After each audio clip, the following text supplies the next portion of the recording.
యేసుక్రీస్తునామములో మీకు అందరికీ వందములు.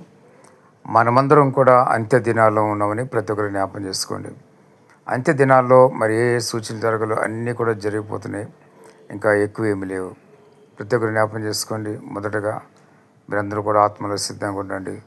పరిశుద్ధంగా పవిత్రంగా జీవిస్తే కనుక ఆయన రాకడే పరిచయం కూడా ఎత్తపడే గుంపులో ఉంటారు. ఒకవేళ దేవుని పిలుపును కూడా దేవుని రాజ్యాన్ని మీరు చేరుకుంటారు.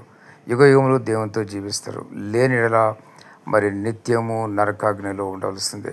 సాతాను వాడు నరకానికి లాక్కుపోతాడు. మరి పరిశుద్ధుల్ని దేవుడు ఆకర్షించుకుంటాడు. ప్రతి ఒక్కరు గమనించండి.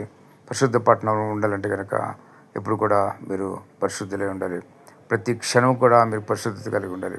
మరి ఏ క్షణం ముందు మరి దేవుని రాకుండా ఉంటామని తెలియదు కాబట్టి మరి ఖచ్చితంగా ప్రతి ఒక్కరు కూడా ఎప్పటికప్పుడు మరి ఏ విధంగా తన కాళ్ళను శుభ్రం చేసుకుంటూ ఉంటుందో ఎప్పటికప్పుడు అదేవిధంగా మన హృదయం ఏ క్షణం క్షణం మనం సరి చేసుకుంటూ పరిశుద్ధపరచుకుంటూ పవిత్రపరచుకుంటూ ఉండాలి.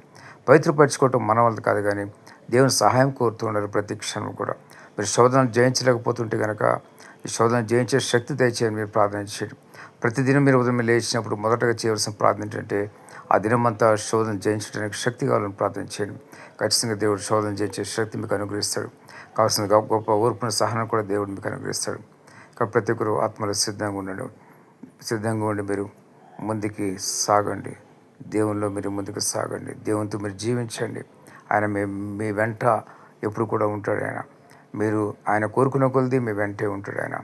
మీరు ఆయన కోరుకోకపోతే ఆయన మరి ఎవరిలోనూ బలవంతంగా ఆయన వచ్చి నివసించడు. ప్రతి ఒక్కరు జ్ఞాపకం చేసుకుని ఎవరైతే కోరుకుంటారో వాళ్ళని పరిశుద్ధాత్మ దేవుడు వచ్చి నివాసం చేసి వారందరూ కూడా మరి మంచి మార్గంలో నడిపిస్తుంటారు. ఏ దినము కాదినం మరి దేవుడు మరి ఆయన బిడ్డలేడలో ఎంతో శ్రద్ధ కలిగి నడిపిస్తూ ఉంటాడు.